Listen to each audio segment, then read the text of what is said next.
might. And here I am because I've got nothing better to do Saturday night, and I want to get work done. I feel good about getting work done tonight, and I just want to do it. So here I am, and just gonna do projections again. Let's get it all set up.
All right. You never left, Andrew? Oh my god. You're awesome. Okay. So we did Tristan. We never did the Jays. But that was me just doing it's gonna be Herman Marquez. That was me doing Gausman at the end there.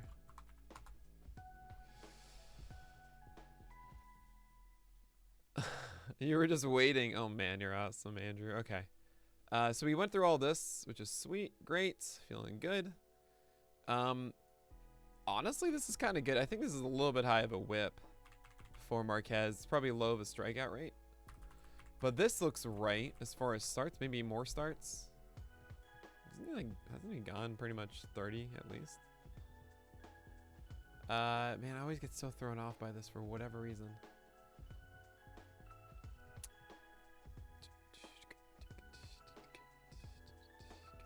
Yeah, 32, 13, 28. I mean, why wouldn't I say 30? 185. I'll do 180. 191. Yeah, for 31. Right? Like, why wouldn't he? Maybe not 191.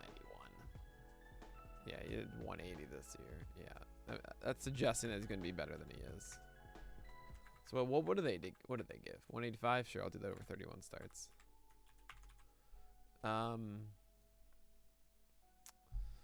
Strikeout rates, generally like this. 125 whip, that's fine. 423, that's fine.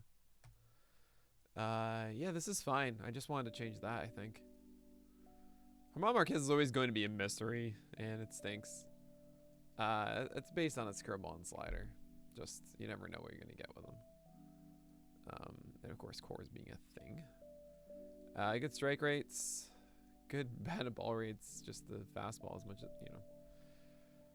Yeah, if I could have one thing from Marquez, it was that his fastball allowed a 200 batting average next year. That's it, you know. What's up? Good to see you again. Oh, thanks a lot, man. Yeah, I mean, I took a lot of time off. I think October and November. There was a oh, thanks so much, man. Thanks and Halv for the follow. There was a time like when I was doing like all the hiring and everything and preparing all of that. I took some time off, kind of, and I mean that's all I did. You know, all I did was just go through people to add and everything like that, which was so much fun. But I mean, it wasn't, you know, quite the respite that you'd know. But yeah, I mean, it's hard for me to like take a proper vacation because there's always cool things that we're doing. There are always, steps forward every year, and there's a lot of coordination to be done. And considering that no one's full time here, I feel very much that I have to be the full time guy. So I'm happy to do it, and I've gotten a lot of good time off, but I'm ready to do this. I'm ready. 2022, man. This is the year. I'm so excited about so many things, and this is going to be a month. I think honestly, if you think about April being my the busiest month of the year, it's not true whatsoever. It's January every single year. It's always January. So let's get to it. When are you hiring your first full-time person? You're David Cameron. I don't know. Hopefully this year. We just got to make enough money to do it. Gross Waffle, thank you so much, man. I'm happy to help. Thanks for hanging out. I just want to talk about this stuff. I don't see it as help. I just see it as just fun discussion, I'm glad that it also equates to help. Let's see. All right. So, German Marquez. Talking about this guy. Fastball is just detrimental to him. His curveball and slider, it's kind of funny. On a given night, one of those are going to work at least. And that's really all he needs to do. Curveball has been the most successful over the years. Always above the 20% usages, as you can see. CSW is always good. It's 20% swing strike rates are great. It is kind of funny. I'm looking at all these guys. Like, I'm seeing fewer and fewer pitches actually have a legit 20% swing strike rate. But he's got 2 of them, which is kind of crazy. He's going to be there for a while, too. He won't get dealt or anything like that. Colonel Sander, thank you so much, man. Thanks for the follow. The requirement for working in pitcherless is living in a low-cost... No, absolutely not. Do we have anyone from Eastern Europe? I don't think so. I mean, we have people from places. We had someone in Germany, but I think it's Central Europe, and then someone in England now, and Australia. Many in Canada. It's pretty fun. Hong Kong. Oh, this is interesting. Huh. So you remember the last 3 games from Marquez, and it dramatically ruins his ratios. But I mean, I don't think I see this and think like, oh no, he was like a 3.6 ERA guy. That's what I'm not gonna watch. We're gonna do this. That's Maynick. That's not. You want this? 3.93 ERA for Marquez if you take away those last 3 starts, which is not fair. But you can say like, oh, maybe he just wasn't, just got unlucky those last 3 or whatever you want. He's still, 4.23 ERA guy. I could understand like a 4.10, but the message is clear. Like, I wouldn't be going for Marquez at all. I'll give you a 4.10 though. I don't really care. It's not fun. As a fantasy manager, you don't want to deal with him at all. Monkey iPhone. I'm gonna guess that's what that is. Thanks so much, man, for the follow. A friend of mine moved to Armenia to live off his baseball income because 30K in Armenia is a lot of money. Yeah, why the heck am I living in Brooklyn? Kyle Freeland. Oh man. Oh, Kyle Freeland. No. 4.58, sure. 101, maybe not a 1.4. There were times when Kyle Freeland had it figured out this year. How exactly? I don't remember. Was he throwing harder? Maybe it was a slider was doing better. Maybe the curveball was legit. I'm trying to remember this. What were these good games? What was this? Curveball was working again. Hey, what's up, Eric? Nick, I saw you on a podcast preseason 2021, and you advised that it would be safe to wait to begin drafting starters until the middle rounds. I just want to let you know that advice was very beneficial. Oh, sweet.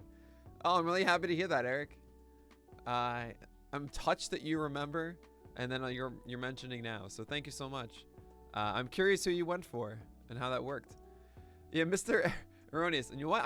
I gotta show you something. Let's see.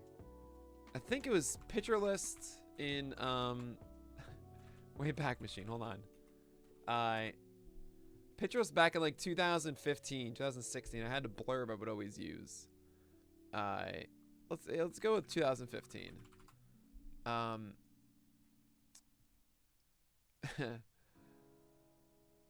Well, yeah, so June, here we go. If you guys have never seen what pitcher list used to look like 7 years ago, it's something else.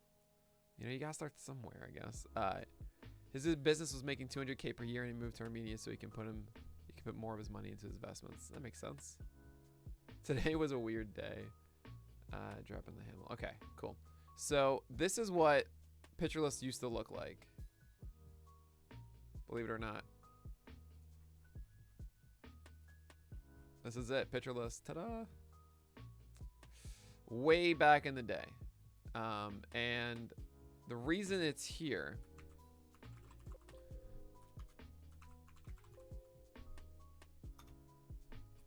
Oh, no, come on. I had a blurb for this. Wow, okay, hold on.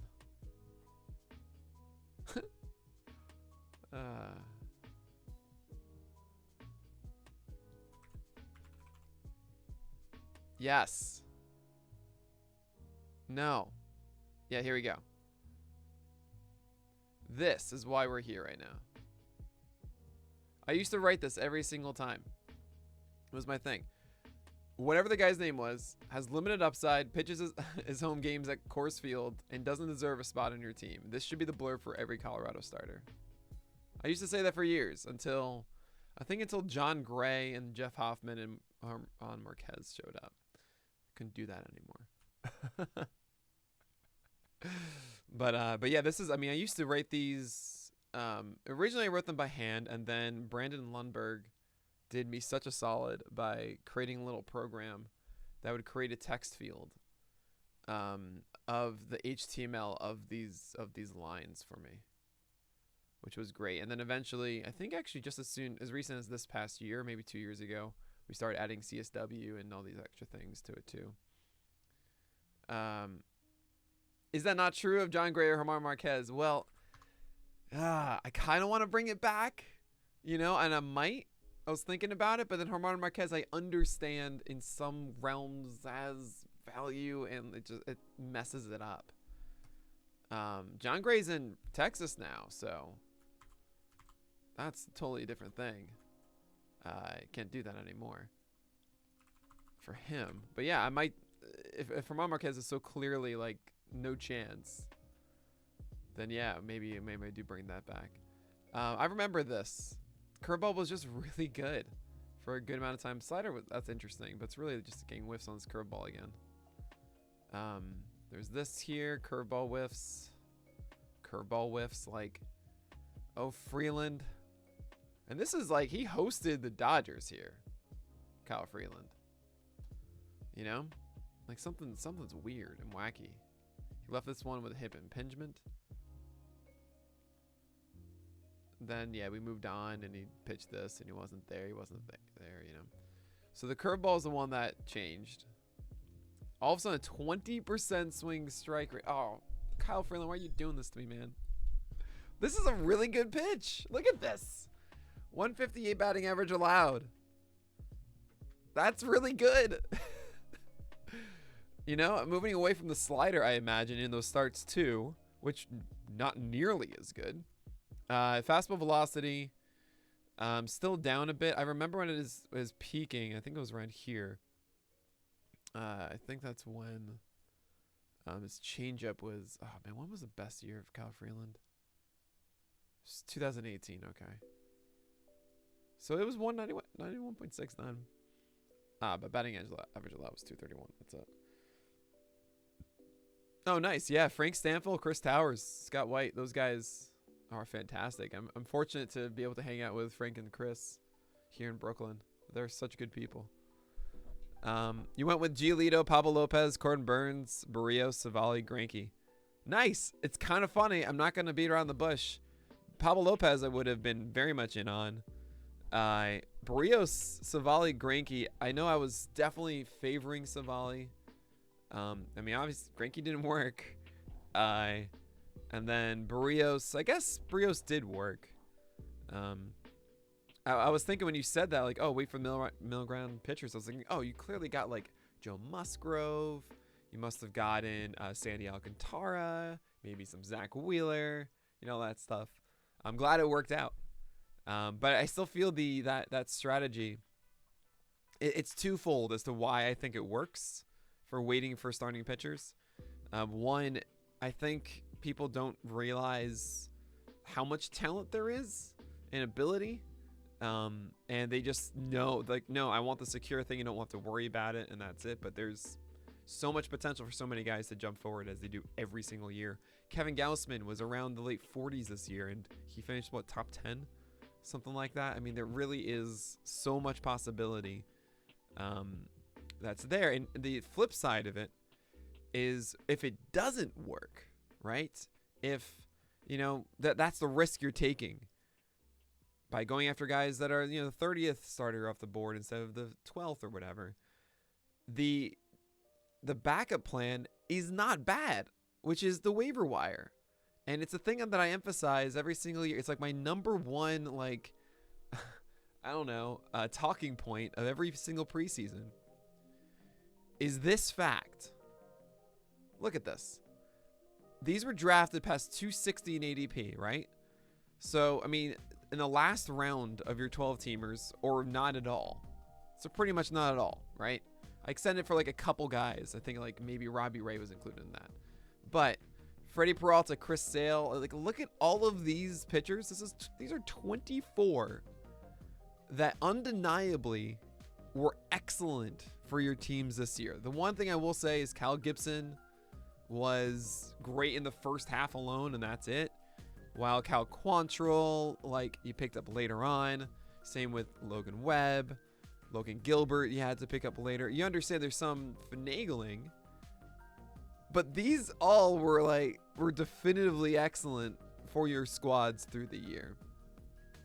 And they're just this accessible, It's just about taking the time in season to keep up on everything. And I even listed this stuff, not as defiantly great as these, like Rodon, Manoah and everything, Trevor Rogers.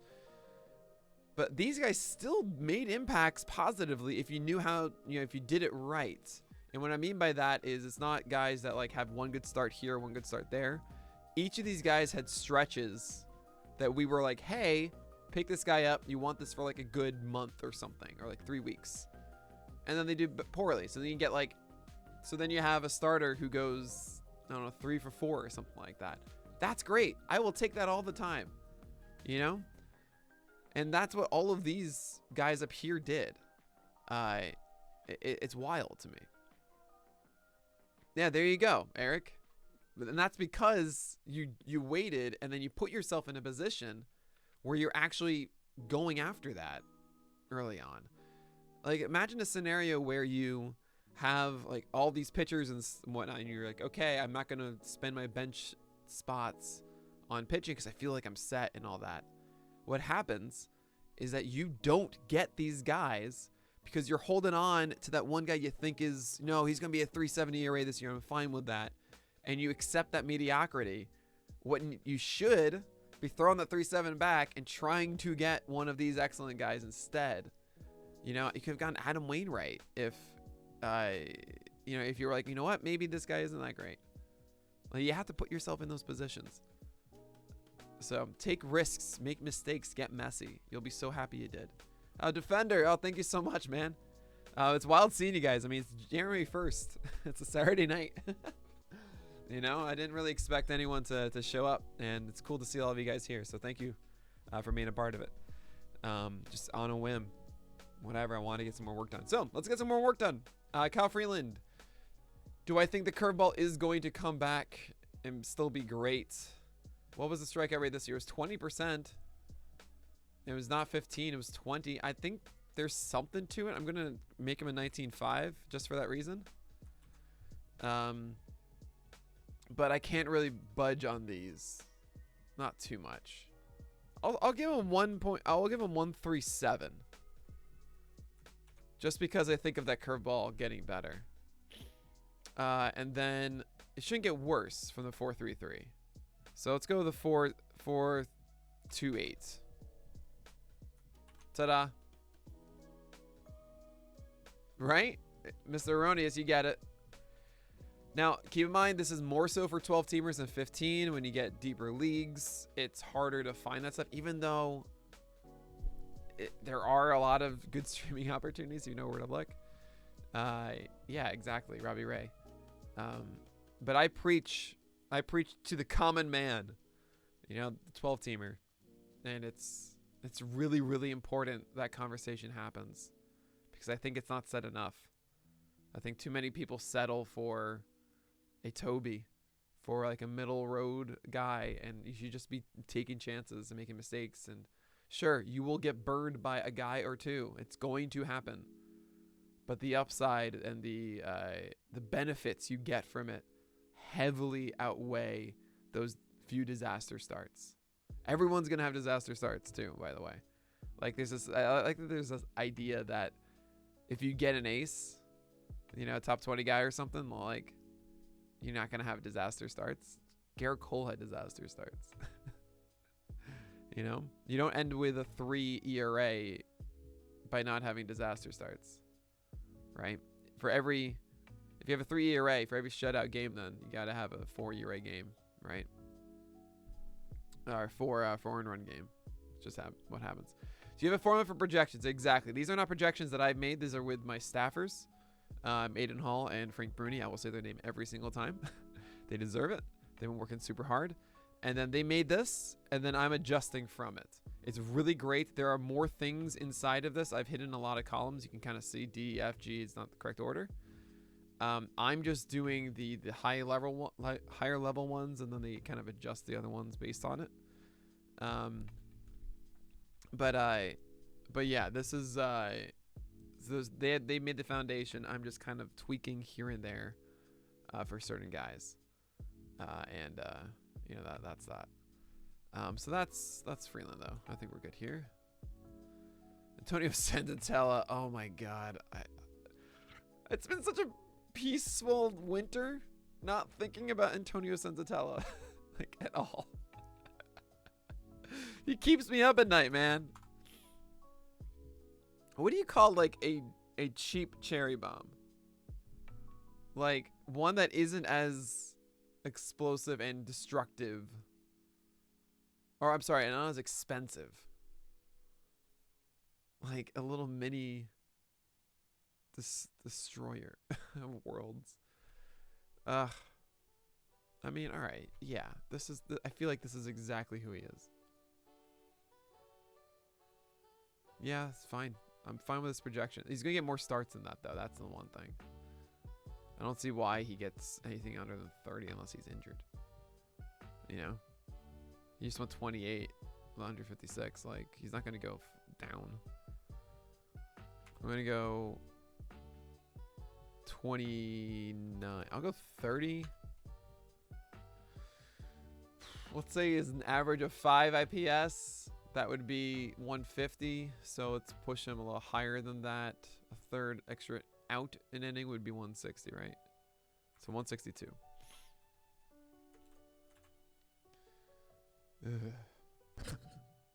Hey, thanks so much for the sub, Bob. Bobbly Swags. Good to see you, man. Thanks for coming back. What's up, Eric? Would you say the same strategy could be beneficial again this season? I want to strike a balance between pitching and hitting. So you're saying waiting on pitching. Oh, absolutely. Without a doubt. It doesn't ever change. I don't think there's been a season. I think maybe entering 2020. I said maybe being aggressive because there isn't as much time to take advantage of the waiver wire. And we don't know, and it's just so confusing. But I think any time that I've ever been like maybe more swayed to take pitching early, I didn't agree later on. We run 8-team league. Oh wow, so our teams are pretty stacked. Okay, if it's an 8-team league, I think it's maybe a little different then. I think you might be a little too far behind if it's an 8-team league for not taking at least one ace. That's my thought process. Like I'm structuring this in a 12-teamer with the understanding that no teams are going to really soar ahead of you, that you can't reach it. But in an 8-team league, you might get far behind. I mean, it looks like you did well of Giolito and Webb and Giolito, and who was the other one that you took earlier on? Burns. I'm relentless. Yeah, PJ, man, I'm in work mode right now. Couldn't help myself. I was like, I got nothing else to do. I enjoy this too much. This year I like to be a little more confident in my pitchers while still playing. Yeah. I mean, do what you feel with it. I think there's a good crop of talented arms. It's not like there's 3 at the top now. Like, I honestly kind of feel like it goes down to Sandy Alcantara as far as the aces go. So, for example, like if we go back to this, this is my 2 early ranks. Like, so Sandy Alcantara, part of this top 7. Yeah, then it's 8 at Sandy. And it's like, yeah, feel pretty good about that one. Or Robbie Ray, like all of this feel good. You know, I don't think Lance Lynn is actually here, by the way. I think he's going to be in this tier. And same with Gausman. I might actually be pushing Flaherty up into it. We'll see. We'll talk. We'll figure it out. I got time until February 8th. Castillo isn't in here anymore. Nola is in here. I'm changing this around. Yeah, things are changing here. Anyway, sorry, I missed you, defender. Sorry about that. Curious on your take. I had a pretty good staff last year and only able to keep 4 out of Flaherty, Severino, Wheeler, Castillo, Peralta, Lynn, Rogers. Pretty easy to me. You're keeping Wheeler, you're keeping Lynn, you're keeping Flaherty, and you're keeping Peralta. You're not keeping Severino. No reason to take a chance on that. You're not going to keep Castillo. I don't think he's anywhere near the 4 I talked about. Rogers is interesting because it's also keeper, but I would definitely be keeping the other 4 instead. They're too good. That's such a sweet staff if you're able to keep 4 of those. That's awesome. You should be so set. I wouldn't, if I had those 4, I wouldn't even go for another pitcher for ages. And I would feast. I was talking about this earlier, but like, I mean, you could just feast on like Clevenger at 201 and then get some Houck or Pablo Sandoval or Means, Waskeri Noah. Like with that 4 pitcher staff, I'm assuming it's like a 12-teamer. You can literally just do the wire with the rest of your staff, you know? What is up, yesterday's future? Good to see you, man. Happy New Year. I'm far from work mode. 2.5 sheets to the wind, I'd say. Have I done a deep dive on Darvish yet? What happened? No. I haven't. We are far away. We're still in the COL. Darvish is down here at 184, so it's gonna be a while for that one. But we're making headway.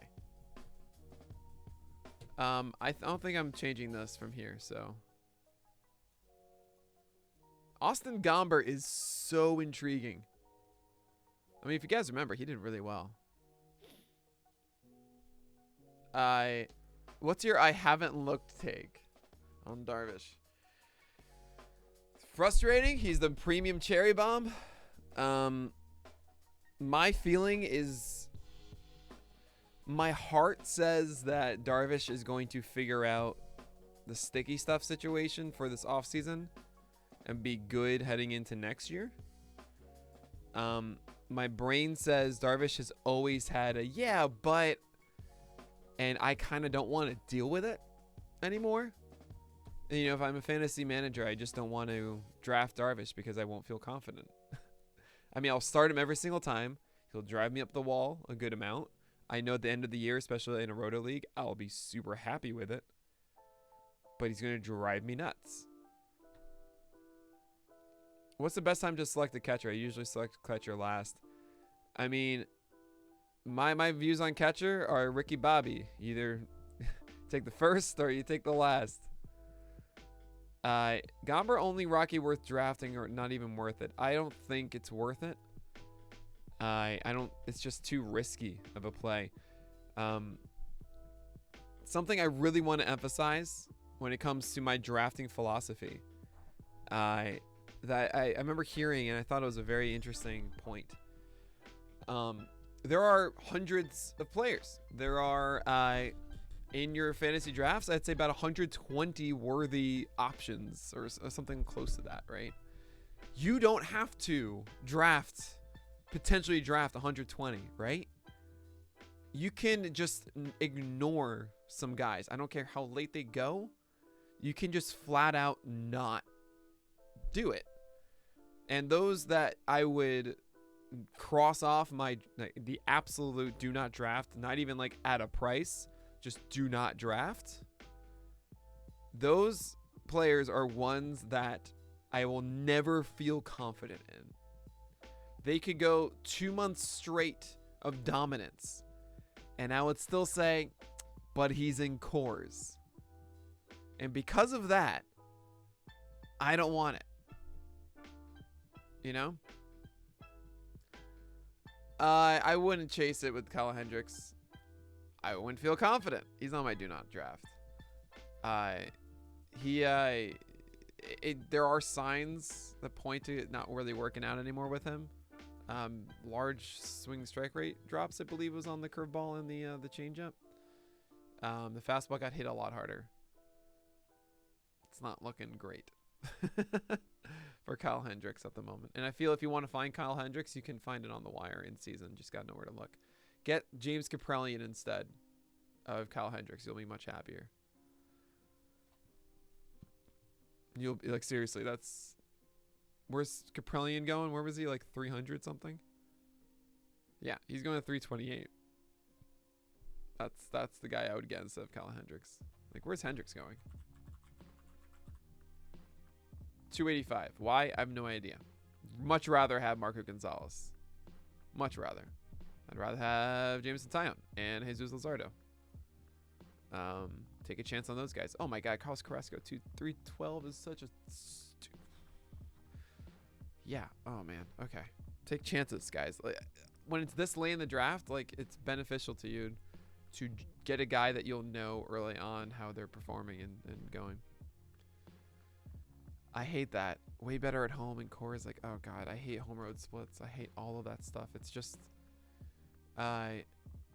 it's noise. It's noise. Don't listen to it. All right, so Austin Gomber.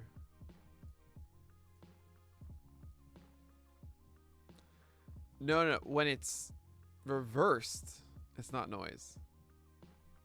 Right? When it's the opposite thing, then it's just like, I don't believe it. It's noise. But right, when they do poorly in cores, then it's like, oh yeah, well, right, that's not noise. When they do well, it's like, but yeah, it's cores. What's your outlook for Eliezer Hernandez and Carlos Hernandez? Well, I'm gonna believe that they both love their name Hernandez. No, maybe he's Ubaldo. He figured it out. That's what everyone. It's not 2019 Hermano Marquez again, or 2018. It was 2018, right?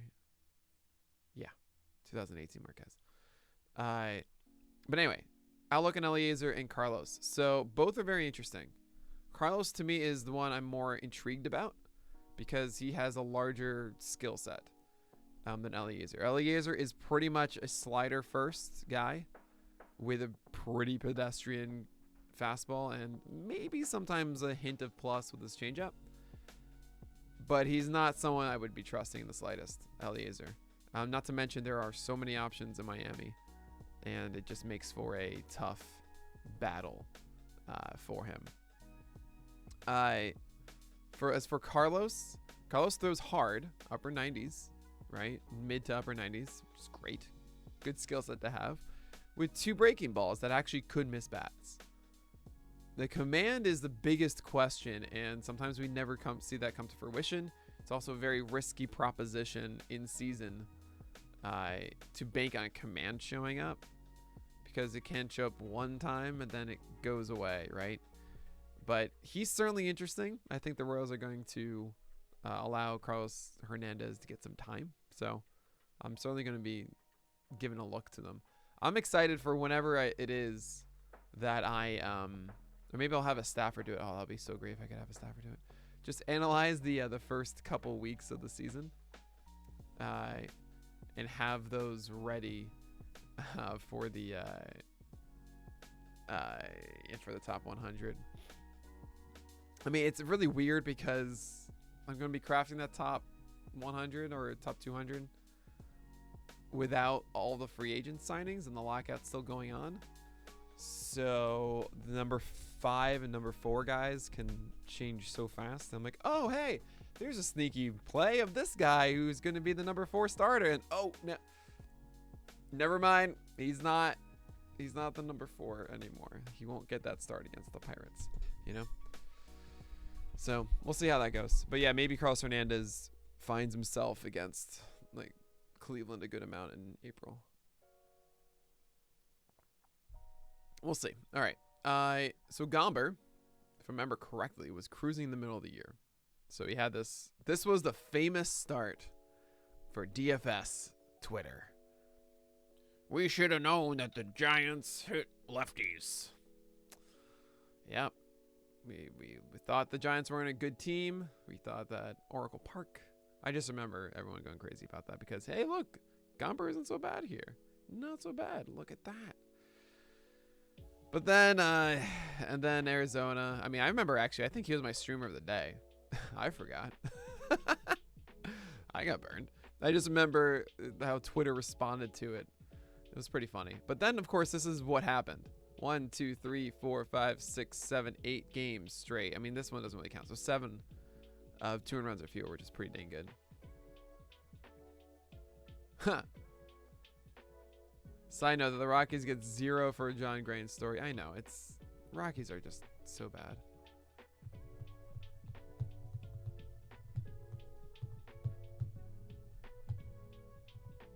That's pretty wild, Andrew.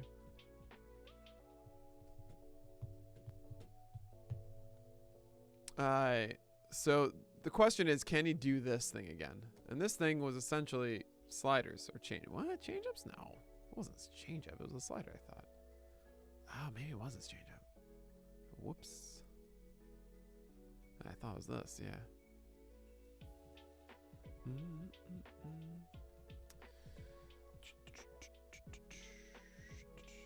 Yeah, I thought this was, I mean, this is the pitch. But there's some days when the changeup was working, I guess. Huh. Good strike rate. This is nice. Good strike rate with low batting average allowed. Oh my God, 70%? 70% strike rate with a 198 batting average allowed, 54% plus percentage. Sweet. This is really good. How bad was the fastball though? Yeah, 300 batting average allowed. That's it. I mean, lots of called strikes though. That's a positive here. Velocity 91.6. I wonder if it was higher here. And then it slowed down. 92. Nope. But he came back from the injury and he wasn't the same. They got shut down again. So, long story short here about Gomber is that there is some intriguing upside. The slider, so good. Changeup had moments during the year. The curveball, not consistent enough. Just a 58.5% strike rate. That's the issue there. But 22% called strike, 46% zone. So he is getting a decent amount of called strikes. And I remember this so well with the Cardinals. That was the thing I thought would be everything. Right? Much higher usage. But pulled it back, threw changeups instead. Which I think was the right call. Just gain more strikes out of it. You know? News broke recently that Tatis Jr. is electing to not have surgery. Oh, yeah, I remember that. Yeah. Hey, what's up? Oh, dude, what's up, Mark? Good to see you, man. Thanks for tuning in. He was my first pick last season. Should I be concerned about his shoulder moving forward? Yeah, this is the question is how injured is Tatis going to be, right? We have no idea. I think the consensus in the industry is that, yeah, it's a problem that he didn't get surgery because we just want to get it done, and it kept showing up in season. It's going to show up again. Despite all of that, Tatis still had a very good fantasy baseball season. If he plays 162 games, I think everyone kind of agrees he's the #1 player in baseball. Personally, it does make me a little cautious. I don't want the headache of that first rounder. I just want more stability. My hair looks great. Oh man, this is debatable. Sir, no one is thinking of baseball. Football and basketball is roaring in COVID cases and is the headlines. I'm glad you still have a job though. You're funny. Thanks so much, 05. If you didn't know, I don't take anything from Pitcher List. I have a job running a website for a company, and I just do this to, you know, everything we raise we pour back into Pitcher List because this is everything that I love. So don't worry about me. What was your yeah, man, this is my baby. This is my passion project.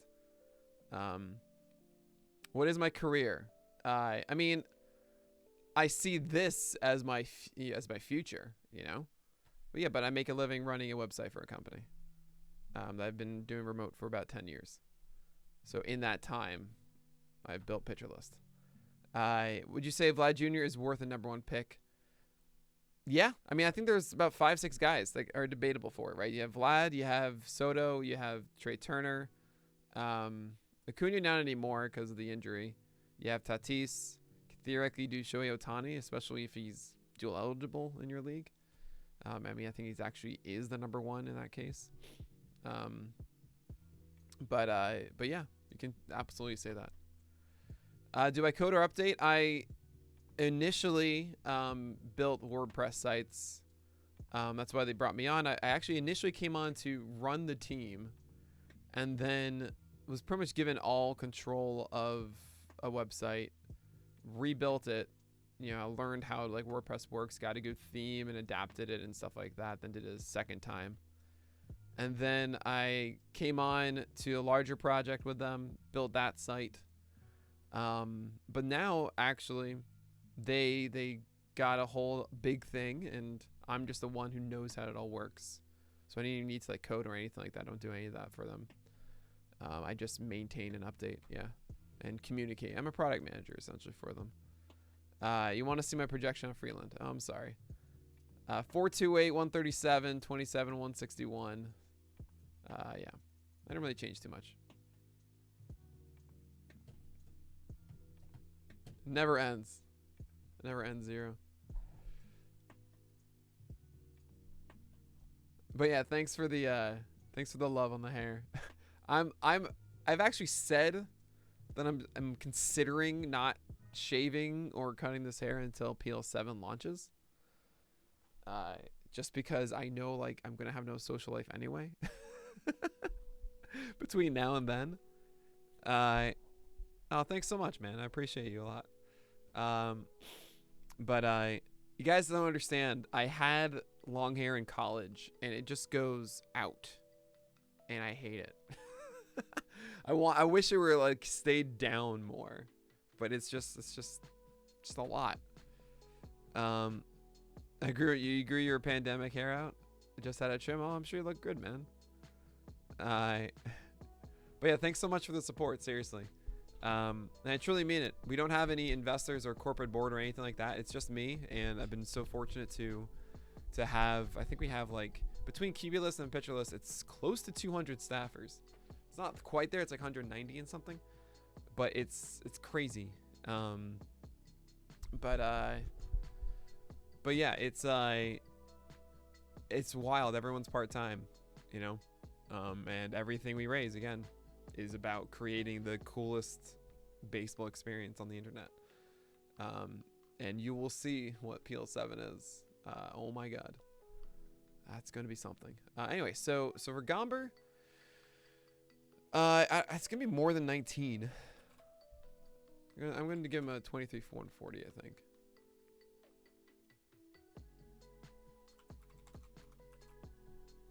No. Let's give him a 25 140.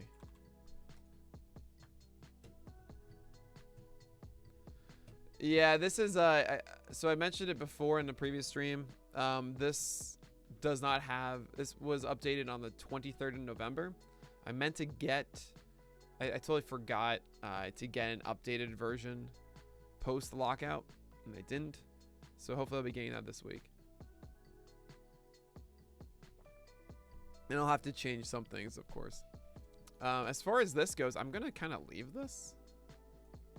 I don't really see an objection. You know? I think he overperformed a little last year. To say that, oh, he's a 122 whip guy now is, I don't know. I don't know if that's true. Yeah, I'm just going to leave it. I think that's fine. Peter Lambert? I don't want to do Peter Lambert. I mean, this is what's going to happen. I would be willing to bet that Peter Lambert isn't the number 5. Or also, I'll put it differently. That there is a 5th pitcher not named Peter Lambert. So Marquez, Freeland, Centella, Gomber. Because theoretically someone else gets injured and he has to be it. It was 122 last year, PJ.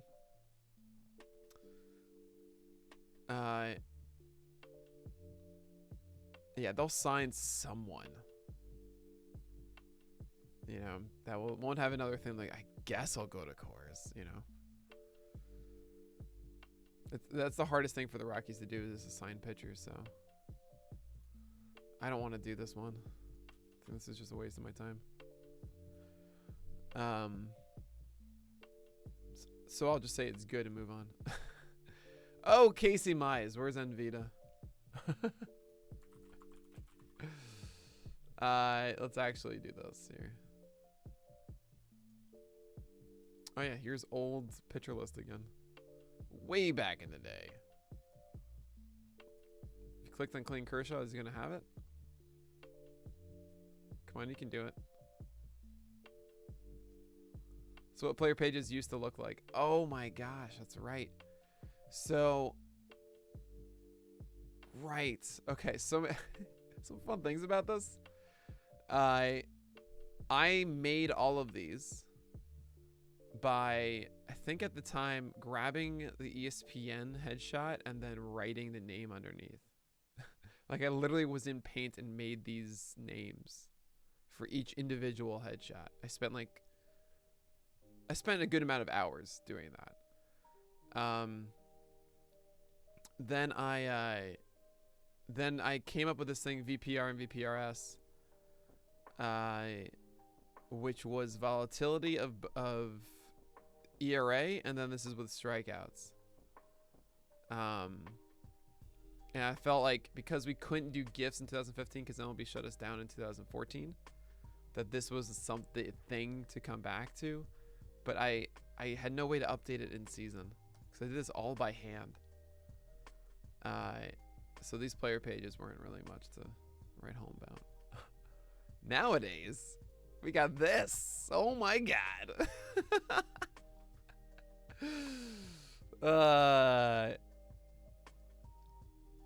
Today was a weird day, right? Yeah, this is crazy. Just 9 outs in 8 innings were not strikeouts. Andrew Kashner.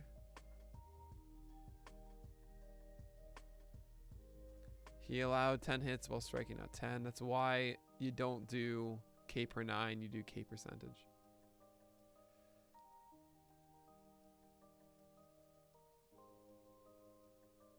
Right, so this is kind of wild. So 10 hits in 4 innings. So essentially that means, I don't know exactly right because it could have been double play or something. But there's 12 outs. So that's 12 base runners plus 10 hits. So that's 22 base runners. So 10 out of, or plate appearances. So 10 out of 22. I can do maths. 5 out of 11 is your strikeout percentage. Which is actually kind of different than if you were to do K per 9, which would be super ridiculous, like a 20. But that's not the same as like a 40%. He's not the right, sadly, Kyle Wright. As a Braves fan, I'm curious as to how you feel about the Atlanta starters for 2022 and any new additions. Kyle Muller is someone to be interested in. I don't think he's going to get this opportunity out of the way. I think Huascar Ynoa is vastly underrated. I mean, legitimately so. 4-2 with a 121 and a 26% K rate. He is someone I would be taking a chance on. This is a projection and not an indication if I'm interested. Because If he's going to have a 4.02 ERA, that means I'm not holding the rest of the year. I'm going to see out of the gate how the fastball looks, how the slider looks. And if it's not going great, then I move on. And then if it gets better, then I come back. You know? Oh, good old AJ Burnett days. Oh, yeah. Oh, yeah. That's not 100. This is innings. Innings.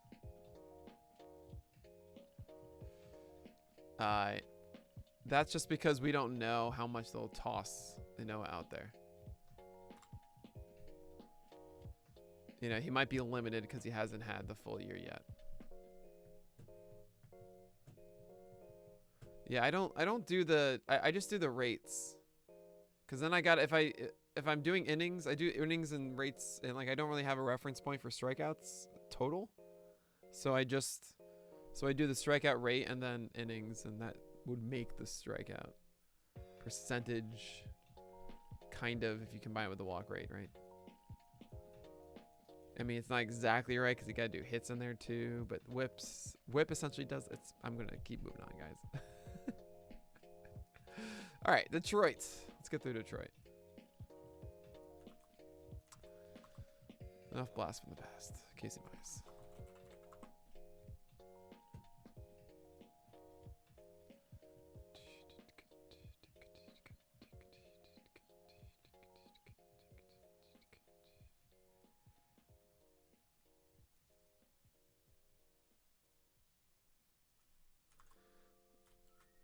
Cool.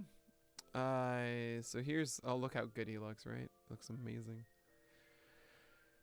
The story of Mize to me, is essentially his fastball and cutter, slider, fastball, slider, whatever you want to say, worked. This was the golden pitch to me when he showed up in 2020. Reminded me of prime Colin McHugh. But 202 with a 65%. This is fantastic. The goal that you're looking for, like the ideal, I would say, is a 65% strike rate or higher with a batting average of 200 or lower. That's just like beautiful. That's just so great. Because that means you're getting a strike 2/3 of the time without detriment.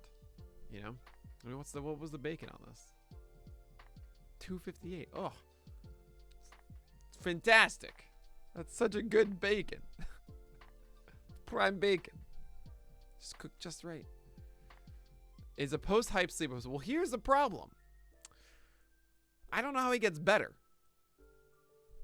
I don't think the splitter is all that great. You know? I mean, 11% swing strike rate on a splitter is, or you're already like done. It's never going to be a called strike pitch. If this is how your splitters look, this is what happens typically. I mean, this is 0-1. He just gave up on it. You can't see it. So here's the pitch I'm talking about here. Okay? All right? So what's going on here, Wade Jr., Lamonte Wade Jr., I assume. 0-1 count, not looking for a splitter. What typically happens is that, let's say they're looking for a fastball, and they see this. And they go, fastball, and they're ready and amped for it. And they realize, oh, it's a splitter. Right? So the timing is already ahead.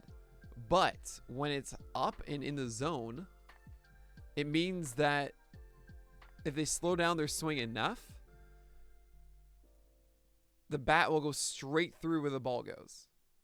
It's pretty easy to hold back just a little longer and then let it loose. So you gotta be really careful with a splitter. I think it's way easier on a splitter than it is like a slider or a curveball. Because it's often you can tell because it's dead. You're not throwing it with this. We're not throwing it with this the seams, so there's not gonna be spin. So it's not about discerning the spin. Once you see this, it comes out. It's like a brick or there's no spin to it. It's just kind of floating through the air almost, just at a super high speed. So you'll know quicker that it is a splitter in those times. The problem with them usually is you don't always know where they're gonna go. And how hard they're going to drop, and you can't tell if it's going to end at the bottom of the zone or not. So, well, yeah, it's like a knuckler, right?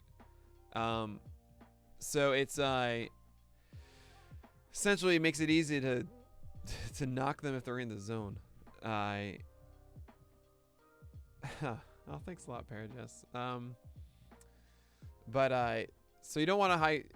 All I'm trying to get at is called strike rates on splitters is not what you want.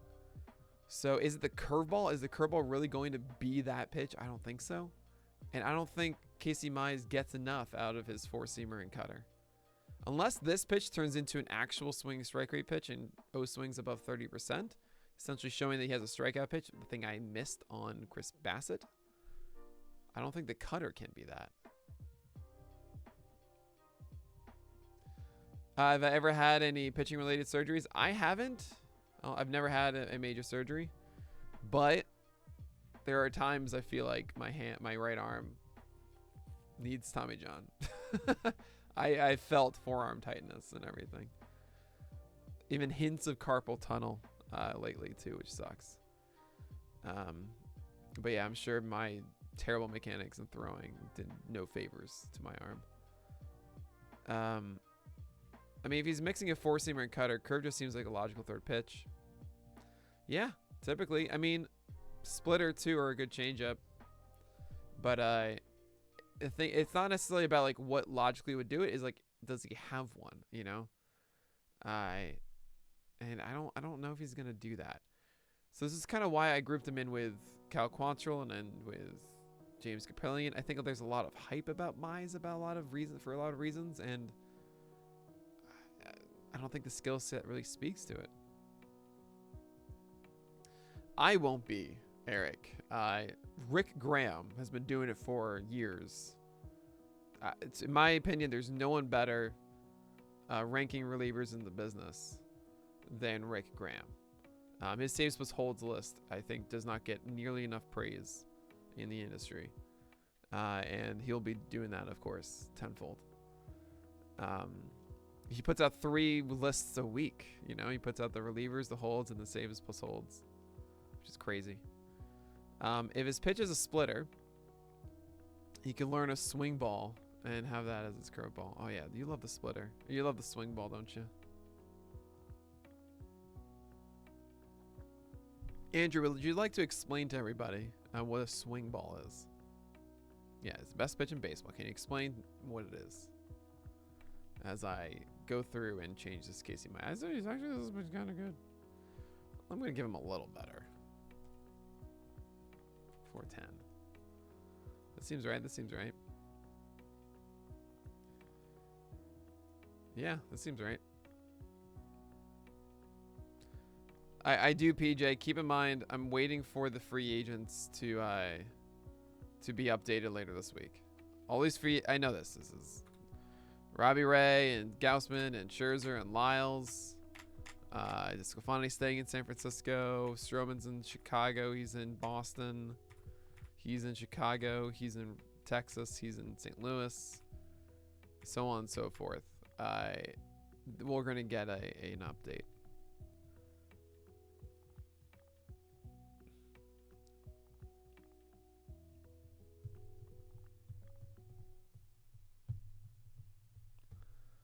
So, throwing the splitter such that the axis of rotation goes through the horseshoe. So this is the horseshoe, I assume. Goes through the horseshoe. And then it's tilted forward. I mean, I could type them in, but I know it's going to affect their projection of not only them, but also of the team a bit. So I'm taking into account that like certain guys are not going to be in the rotation or not. For example, Drew Hutchinson. Nope. Not touching this, right? So, because Eduardo Rodriguez is inside of here now. Like, his Eduardo being here does not change Manning, Skubal, and Mize.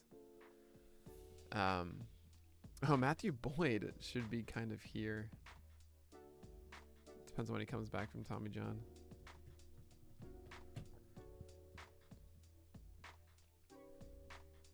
Otherwise, I think this is fine.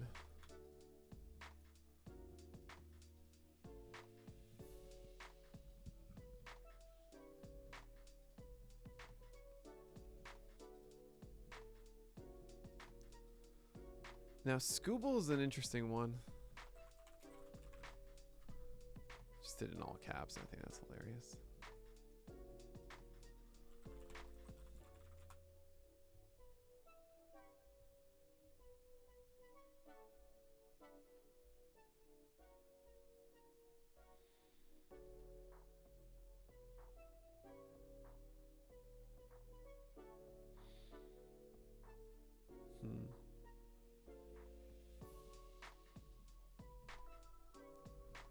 Give me a quick second, guys.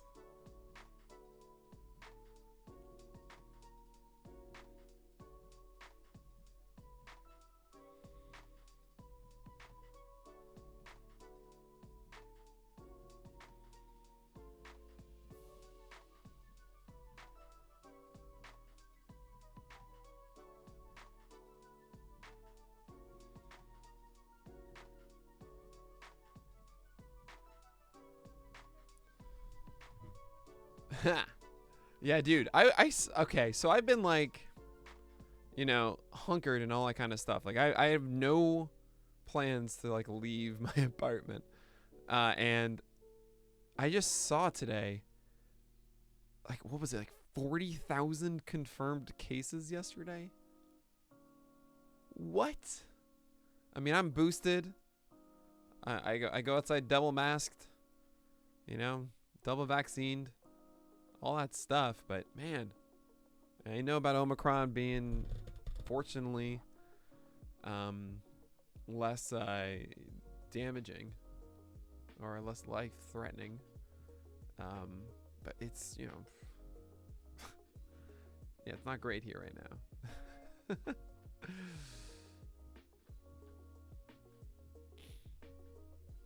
We're a 95 mask. Yep.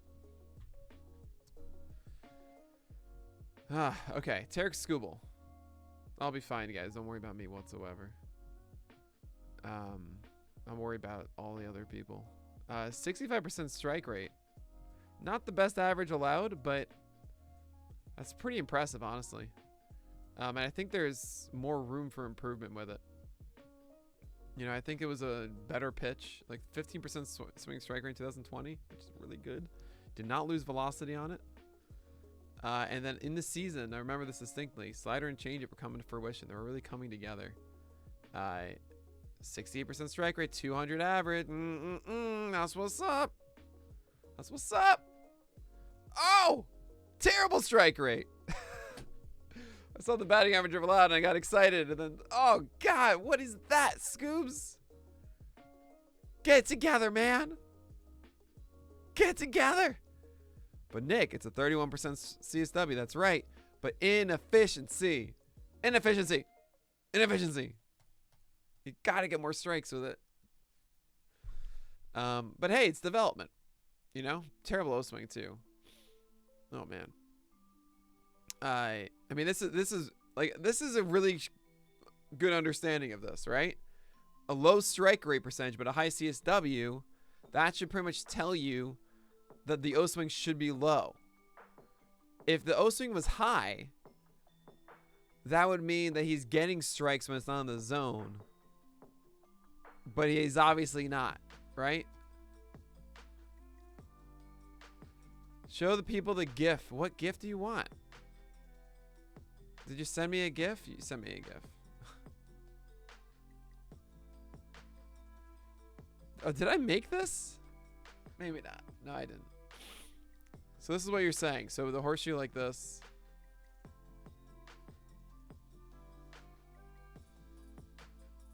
Here, I'll make this better for you guys.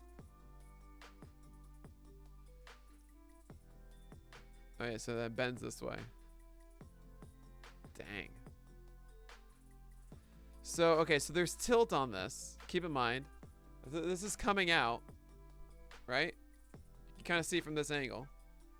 Comes out, but it's not this. It's slightly this. And then comes out that way.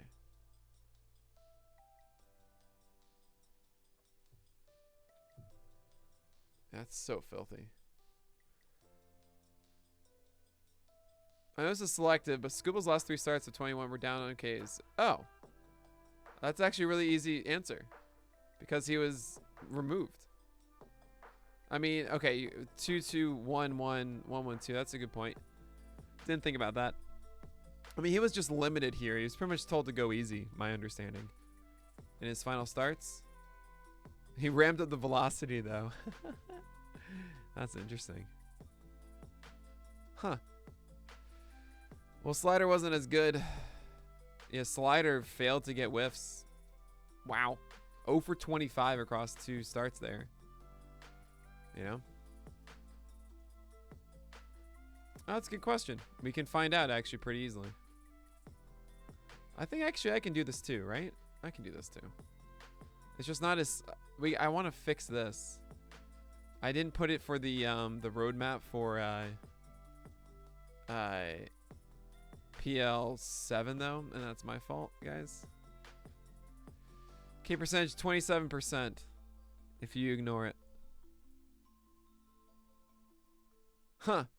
That's a really interesting point. Thanks for bringing that up. But yeah, I want this to be a better selection tool. I think that might be like a mid-season update.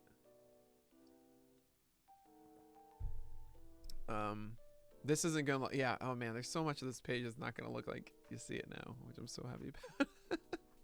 So many ways. Oh, I can't wait. Oh my god. It's really crazy, guys. I'm doing all of this research now, and it's just gonna be so different. It's just gonna be so different. It's just so much better.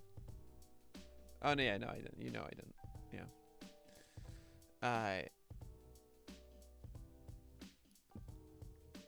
It doesn't have pitch usage in here.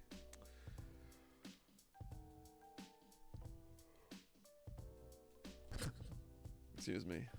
I'm getting tired. Uh-oh. What's up, Mango? Good to see ya. It's been a while. You say never mind, and then it's Mango Teen Spirit comes up. Smells like Teen Spirit. That's right. Never mind. Okay. I need to make a projection for Tarek Skubal. Yeah. Yeah, you guys need to sub more if you want to hear the ka-chunk.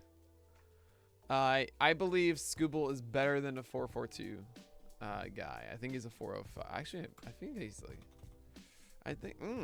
I feel a good season coming from Tarek Skubal is the thing.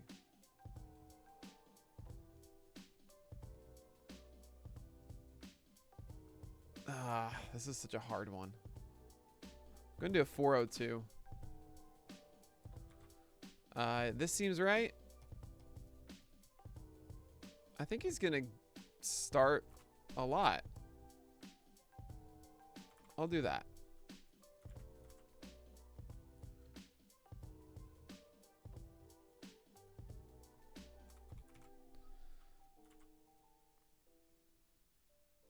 I think there's a higher ceiling with Tarek Skubal. I'm gonna do this. I think that's fine.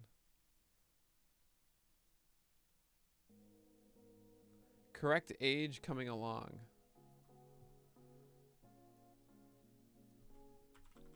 Don't know what you mean by that. Matt Manning, I don't have any interest in whatsoever.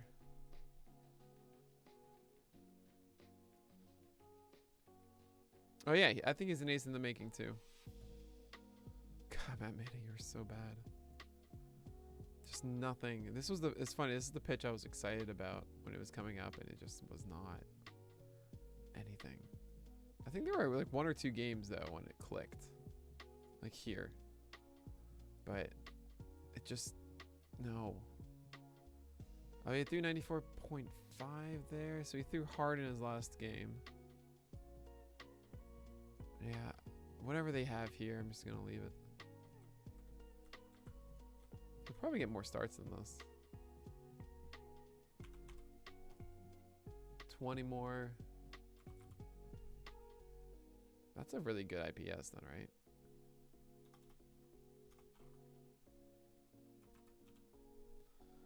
$15, 138 or 25.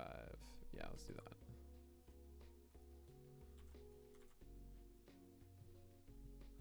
I just updated the ERA for mine. That's it. That's all I did. Just that. Yeah, if you guys noted, the bold is anything that I've changed.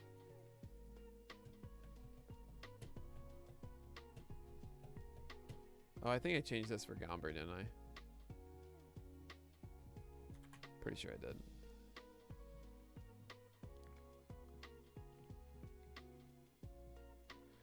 Tell Alexander could not care less.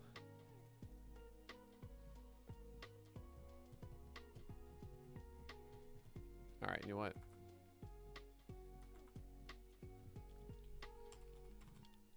Had to do this.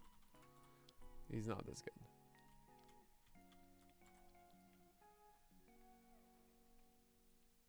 All right. What time we got? 11:40. If I skip down to Miami, oh, you should just sub anyway, man. Why you don't need to do that. For all of you with New Year's resolutions, I lost 63 pounds. Are you serious, Harry? Dude, congratulations. That's amazing. Oh, that's such great news, man. That's over 5 pounds a month. That's incredible. Oh my God, dude. I'm so happy for you. That's really, really fantastic. Yeah, there's gonna be 2 new podcasts this year too. I forgot, man. That's so awesome. That's really, really cool, man. Yeah, you guys know there's I don't think I'm going to be doing the First Pitch podcast this year. And instead I'm going to be doing one that's exclusive for PL Plus people, and it's going to be on the morning show. So if you guys tune in for the morning show during the year, then you'll get it for free, just not inside your podcast feeds unless you have PL Plus. The other show will be debuting the week of PL7, so you just have to wait and find out for that one. Oh man, I'm too tired. All right, I'm willing to take requests right now. I don't think I can have the energy to go through a full team right now. We'll do requests for like a good 10 minutes, and then I think I gotta go to bed. I'm exhausted. I'm glad I got 2 extra teams done though because of you guys. Thoughts on Chris Sale for this year? So and Hal, good to see you. Well, who was specifically on the Twins? R. Schmitty. I'm happy to do kind of one select guy here and there. For Chris Sale, the main question I have is his changeup gonna be what it used to be, and is his velocity gonna be back in full? I think across the board it was just kind of not Chris Sale. Is he fully healthy? Strikeout rate should be back a bit, but he had a home run problem last year, and that might not go away. So Chris Sale never really looked like Chris Sale last year, and I think that's an issue. Still a good whip, still good ERA, still great strikeouts. Like, he's still very good for your teams. And there's of course a ceiling of under 3 ERA. He's back to his old self, all that kind of thing. But I think it is pretty safe to say, like, yeah, it's gonna be like a 3.6 or something. Will they be any good? I think Joe Ryan's inflation right now is ridiculous. I think the problem that people don't realize with Joe Ryan is there isn't much depth to what he does, and he faced a pretty weak schedule. I mean, it's just his fastball. Threw tons of strikes with 75% and had a batting average of 172, but 184 BABIP in it, 244 bacon, right? I don't know if this is sustainable. So there's something to think about there. Not many pop-ups as you would hope for. Generally with extreme fly ballers, you do get a better BABIP anyway, but it's still a little scary. But the schedule that he had: poor Cubs team, poor Cleveland team, poor Cleveland team, poor Cubs team, and he got the Tigers. The Tigers were the best offense he faced. Guess what? He didn't do well, right? I don't think this slider is anything special. We'll have gifts, of course, on the launch as we do every single year. These are actually decent numbers, by the way. That's pretty great, but it wasn't against a good team. Was against a bad team though. Also, this 11 strikeout game has made his strikeout rate 30%. Everyone's like, oh.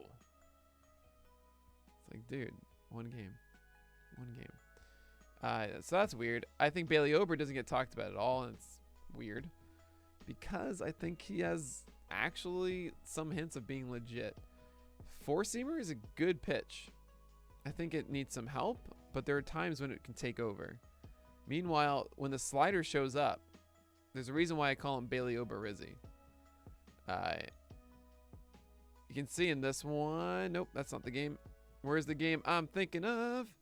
Oh my God, right? I forgot. 17 whiffs on four-seamers. I forgot about this one against the White Sox. It's kind of hilarious. Where are you? There was a game where it was just like, oh my gosh, sliders. Nope. There was some. There were 5 of them. Maybe that's what I'm thinking of. Man, really? Am I going crazy here? Maybe it was this one. Huh. Well, there you go. Who's the most dope fantasy analyst? Well, clearly, that's Justin Mason. I mean, it's not even a question. You know, oh, if only he could hear those words. Thanks for the question, Mustin Jason, FWFB. But yeah, any other questions, guys? 2 of Sixto Sanchez, Edward Cabrera, Luzardo, and Eliezer, who aren't going to make the rotation. So Sixto probably isn't. I am terrified. The fact that we've heard no good news from Sixto for a year about that shoulder is terrifying. Luzardo seems to have a spot completely, especially after they trusted him with the spot down the stretch. Other people were suggesting that he would not get it. I pretty much said, look, they just traded for him. They're going to be investing in Luzardo, and I think they were right to do so, as he started to change how his approach was, away from fastballs and sinkers, in favor of curveballs and changeups and then four-seamers. That's the ticket of success for Luzardo. I think he's starting to figure that out. So then comes down to Edward Cabrera and Eliezer Hernandez. I think they trust Eliezer more. It's just a matter of health. But that's my guess. Luzardo and Eliezer ahead of Edward Cabrera and Sixto. If Sixto is healthy, like actually fully healthy, he'll be in there. It might even be 6-man because they're in no rush or anything. Who knows also about Pablo Lopez, about his shoulder, you know? Terrifying stuff. Favorite White Sox starter this year, asks Justin. So it's not Rodon. He's not even there. Is it favorite just overall ranking? Because that's just between Lynn and Giolito then. If it's favorite as far as ADP,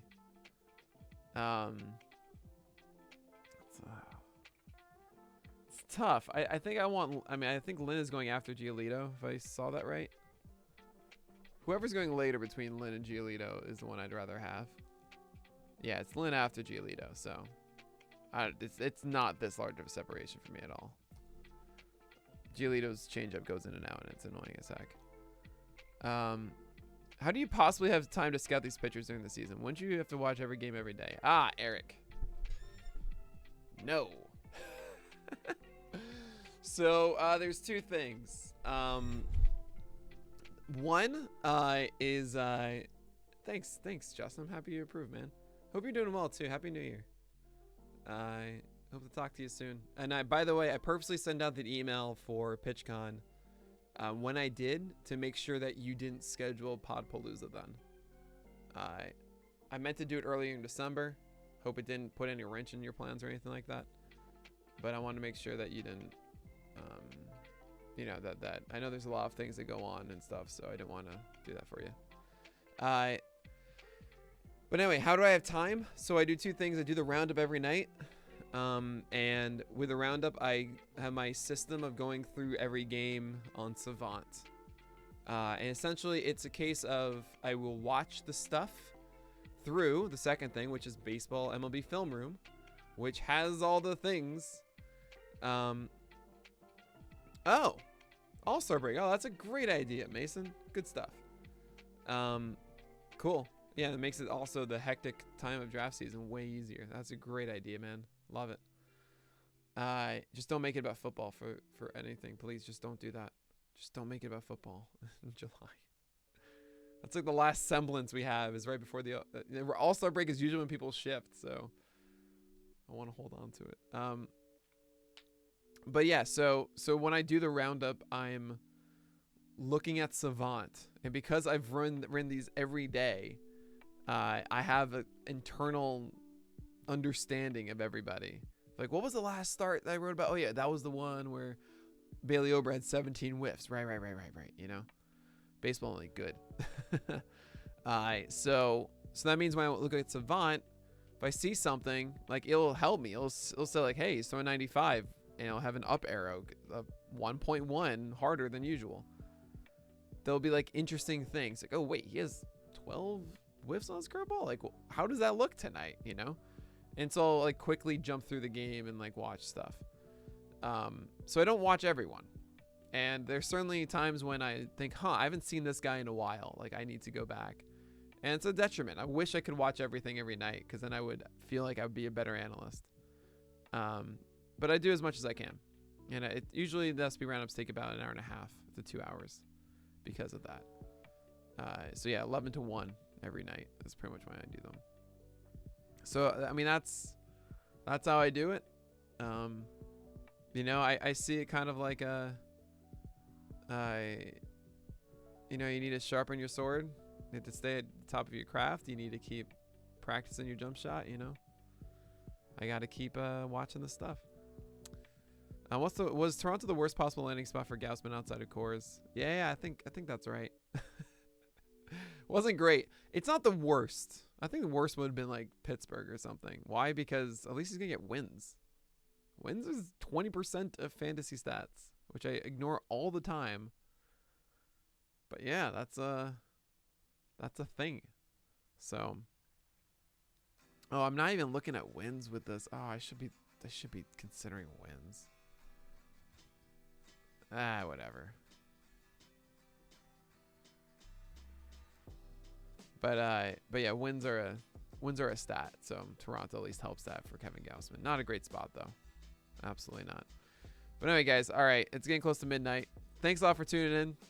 I know this was a really short one. Thanks for all the subs. They are not very predictable, but the most predictable thing is that the team is actually winning a game or not. Does Heel get traded after the lockout, in your opinion?